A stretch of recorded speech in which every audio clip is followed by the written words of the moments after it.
as we welcome in our first guests of the day from Mountain Pure, Sean Masterson. Welcome back, Sean. Thank you for having us back. We appreciate it, Rob. Nick Wolfe from Triad Engineering. Nick, good morning to you. Hey, good morning, Rob. Good to have you here.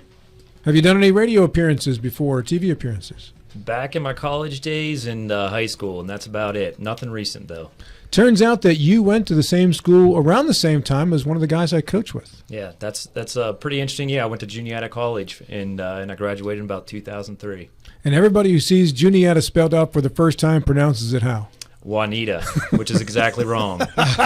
Is that how it's spelled? It could be spelled that way, yes. Okay. Juniata. Oh, no, that's not Juanita. No, it's not. But you Actually, do. it's Juniata. It is Juniata, It's exactly how it's spelled, yeah. Yeah, your brain does the word scramble with the letters, though. So it comes out Juniata to some and Juanita Everybody to calls others. me Valentine, so Yeah, that's because you're sweet. that's true. Yeah. Let's get into it a little bit here, too, because you folks have provided an overhead picture, a piece of paper to us here, which is the site where Mountain Pure, or the old 3M plant, is going to attempt to begin doing business when, Sean? We plan on breaking ground this year. This year. It'll be opening in 2026. Okay. There are a couple concerns, which I'm sure you are aware of by now, and Yes. we've had you on the program to discuss those previously, too. But first and foremost, while we have Nick, the engineer, here, I want to get into the toxic plume concerns in the community around this plant. And this is something that we've heard is right now fairly stable. The concern by the community is once you start doing business there, moving some land around, moving some water around, this plume could move and get into the drinking water of the local residents' wells. Address that for us, Nick. Yeah, so the contamination that's on site, or that's remnants of historical activities of the former 3M facility, it's stable. The West Virginia DEP has declared it to be degrading, and they've actually closed their case associated with the property. There is a deed restriction or consent associated with the property, which specifically says not to use the groundwater at the actual property. And Mountain Pure is not planning to use any of the groundwater and at the actual property site. And so there's very little risk for any type of migration of the remnants that remain there. But they're rapidly degrading, and they're degraded to a point to where they're below the state standards, the West Virginia DEP standards. Is there an estimate as to how much longer it would take for those elements to fully degrade? I'm not really sure on that. I haven't seen any long-term estimates there to where they would be completely gone. But I would say it's all, there's various different factors that influence that. What type of elements are in the soil there? It's solvents, and there is some petroleum compounds. But the one that most folks get concerned about is the solvents. What would cause any of those chemicals to move and get into the groundwater? Well, they're already in the groundwater, so that's what the compounds are dissolved in the groundwater. They're already there. Are they in people's wells now? Not that I'm aware of. The only place that it's there hasn't been any migration of the contaminants off the site for as long as that I've known or that I've read. We weren't involved with any of the cleanups associated with the property or anything like that. But so everything that I know is from what the West Virginia DEP has provided. And just for one clarification as well is I'm not an engineer. I'm a geologist. Oh, my mistake. That's all right. Just wanted to clarify that.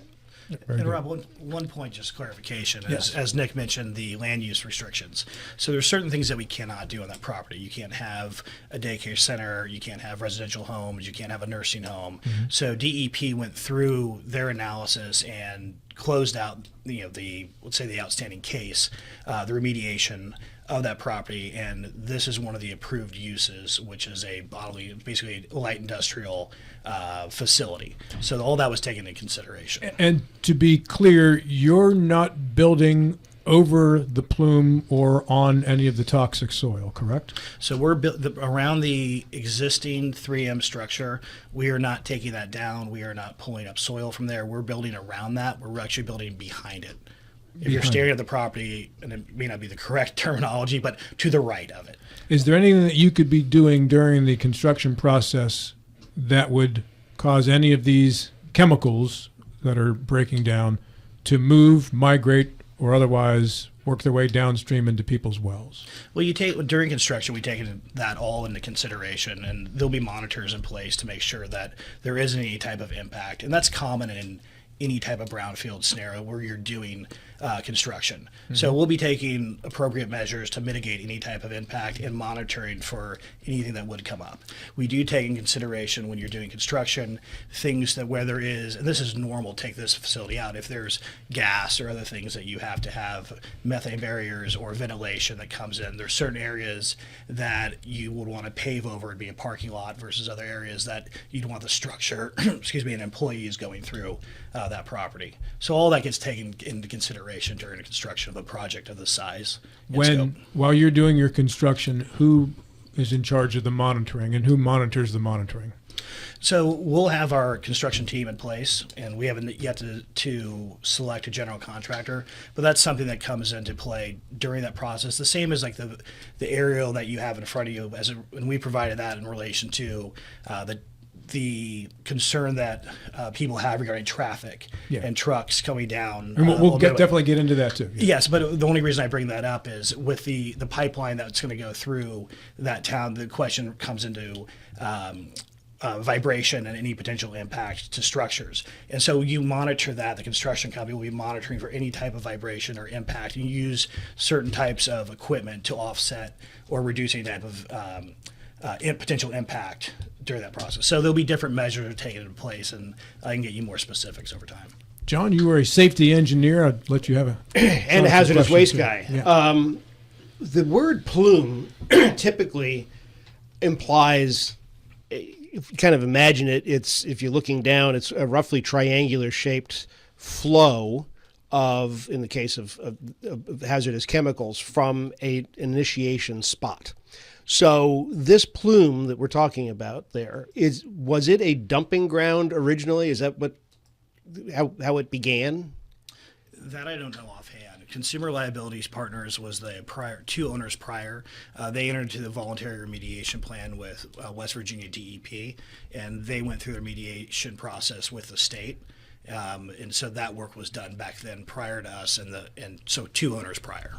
And I think it's important that, and I'm not a doomsayer here by any means, but I do believe in Murphy's Law. And because Murphy has guided a lot of my life over the years. Whatever can go wrong will go wrong. Right? At exactly the wrong time.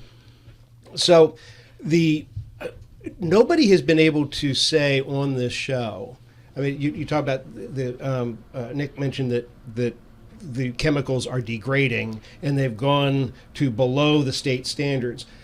To be honest with you, with some of these chemicals, the perchloroethylenes and the trichloroethylenes that are involved, they're extremely toxic, and they're toxic at parts per billion, which is not only hard to control, it's hard to measure.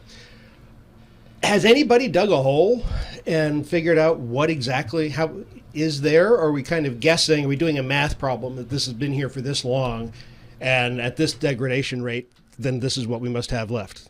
If I can recall correctly, during the remediation that Consumer Liability Partners went through that process with DEP, there were soil samples done. There was different things that was required by the state to get a closure letter from them.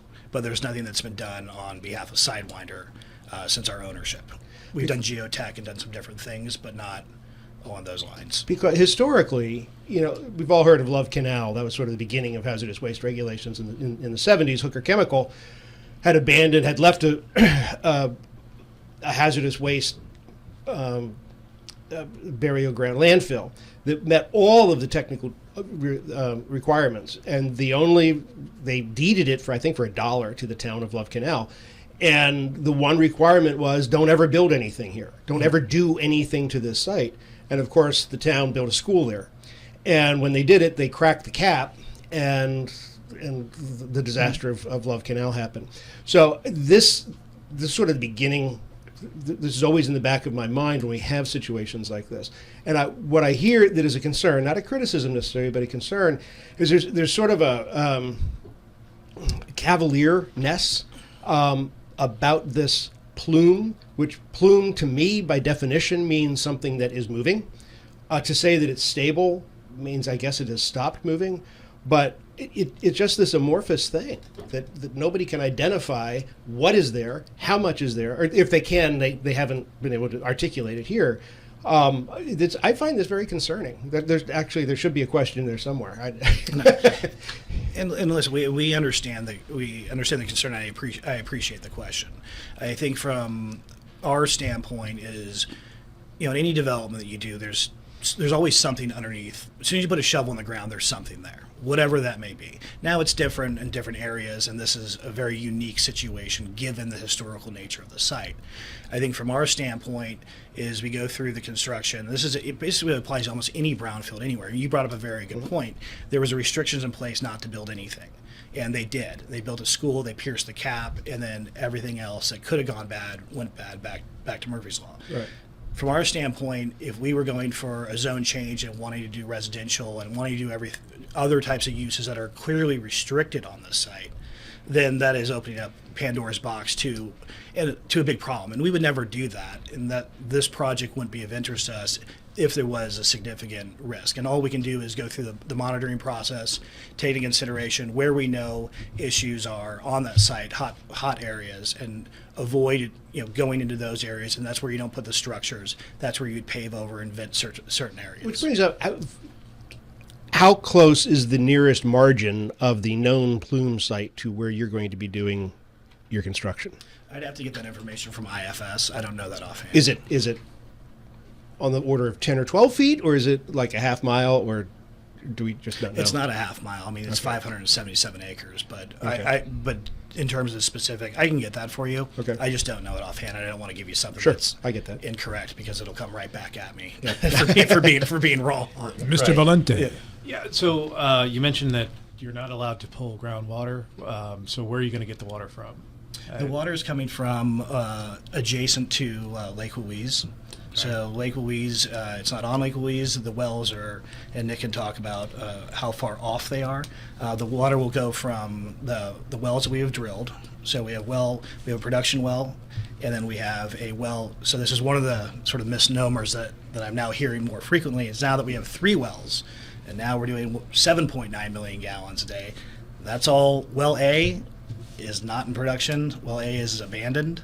Well B is the production well, and well C would be used for redundancy when you're doing maintenance on well B. There are not going to be 2 production wells running at the same time.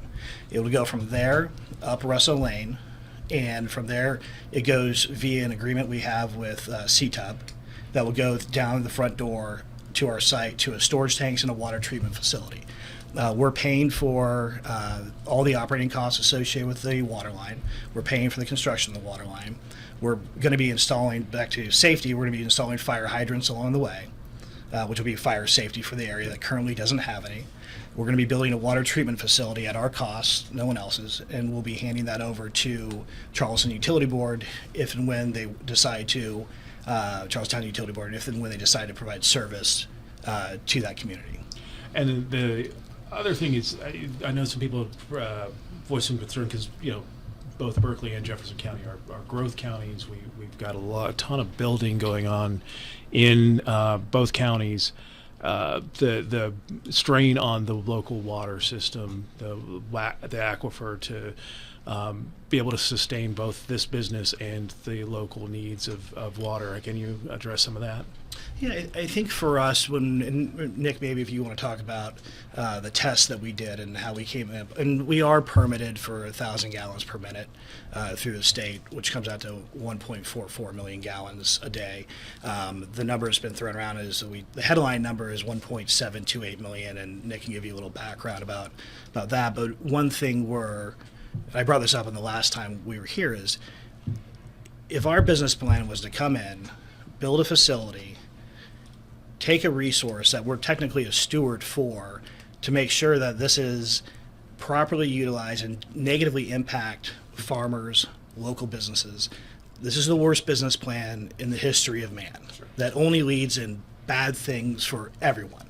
So we wanted to find out what is a reasonable amount of water that we could take out without negatively impacting anyone around, and then what mitigation factors and monitoring factors do we put in place? For example, the farmers in the area. That's a very fair, valid concern that those people have. And we believe that we've addressed that in a manner that, from putting monitors in place, if there's a well that needs to be dug deeper, if there's an impact to a well, or they want a new well drilled, we'll pay for that. We'll come in and we'll do it. A question that was brought up to me at the open house, or the town hall, was, well, what happens if I wake up one morning and my well is dry? It's going to take time for you to get a new well out there, a new rig, get the permit, what have you.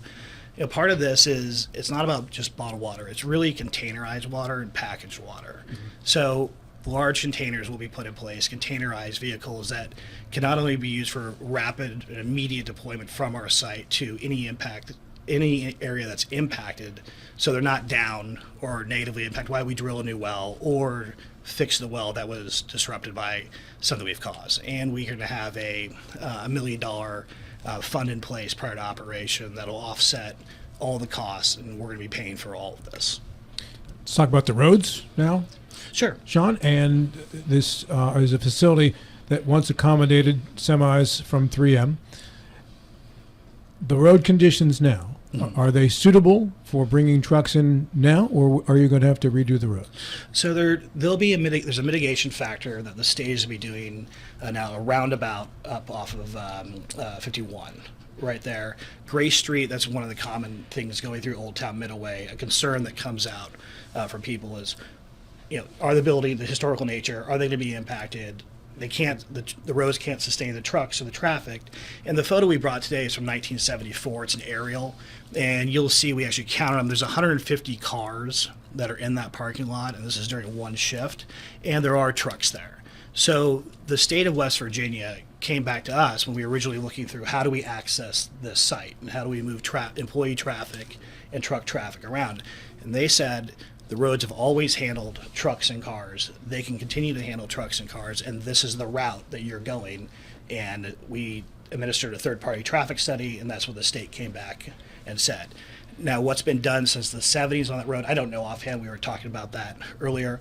There may be some additional paving or different things, but as of right now, there's not a widening or a huge impact that we're aware of that the state's asked us to even consider or talk about, other than the roundabout that at one point was a signalization, and then the state, since they own the roads, they made their own decision on that.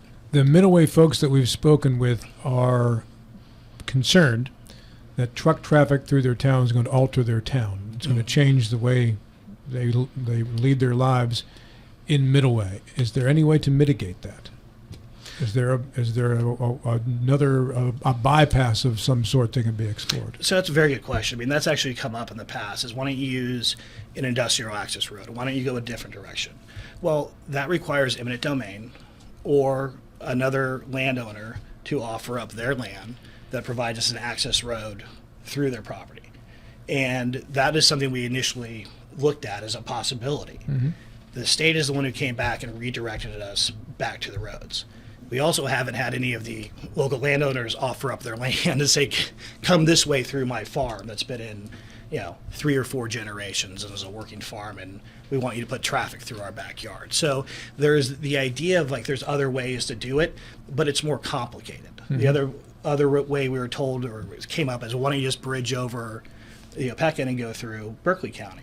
Well, now you're going through a neighborhood that's never had any historical traffic like this, like what's happened in Old Town Middleway, different county, back to eminent domain, back to a whole other slew of issues, and that's why the state kept redirecting us back to this. So we did look at it, and we did take into consideration neighbors and an impact that would have. But we also looked at the impact of over 100 new high-paying jobs or well-paying jobs coming to the area. How do we keep this local jobs? How do we make an economic impact? $130, $150 million we're going to be putting in this for just construction. You're talking, the economic impact of over $800 million. You're talking about, we broke it even down to, well, what does this mean on an ongoing basis? What types of jobs? Well, during construction, you could hire over 22 new nurses. During the ongoing operations, it's 11 new nurses. there's teachers, there's all the services that the tax base needs, which you have to have businesses and personal taxes. And right now what's happening is the kids from Shepherd University, and there's a scenario where they want to stay in Jefferson County. They're looking for jobs, and we're working with the university right now for doing an internship program, and just like with the technical college as well. And so we want to keep jobs in the area. So I think at any time you're looking at a high growth area such as Jefferson County or Martinsburg, there's always a little bit of a give and take. So we try and do our best to have the least amount of impact, but knowing that the long term positive impact is great. 2 minutes left, John. Did you just say you're hiring 11 nurses for the construction? No, I'm saying the tax revenue generated from our our operations. Putting in my inner safety engineer got concerned. yeah, exactly. No, our whole thing is to try and put in perspective of what the type of tax revenue at a state and county or local level can generate, and what type of jobs that revenue could go to that would benefit the community. And what is the volume of the truck traffic that you're expecting? So we're expecting around 140 trucks over the course of 24 hours, and it could be substantially less. And that is at a fully stabilized basis, which this is not going to be stabilized immediately. I mean, you're not going to hit optimal. We're not going to open day one and have full utilization. And it'd be great. It's just not realistic. Any business doesn't start and hit peak performance day one. Are you going 24/7? You over time, you ultimately would run, if you had, in a perfect world and the business was 100% efficient and at capacity, you would run 3 8-hour shifts. But that is not something that we plan on doing in the near term because there's no need for it. There's not the business to support it. On this map. 1 minute left. Yes. Yeah, on this map, where would this plume be? Is it Yes. at least in a direction maybe it's not on the map? Right. but- So I can speak to that. Yeah. The plume is with the solvents is related to this area here. Okay. And it's basically very restricted to this area. And that's the area of the plume. So. Okay. Yep. And so we're over here. Yeah. And so the building will sit over in this area here. Okay. Outside the building, basically, is the red square where it is. Okay, very good. We'll see if we can get that posted up on our Facebook page before too long. Gentlemen, thank you very much. No, thank you guys. You invited me back again, so I Anytime. must not have screwed it up. No. So Anytime. Thank you. Yeah, information is king, right? Well, wonderful. Thank you guys. We really appreciate that. Sean Masterson and Nick Wolfe.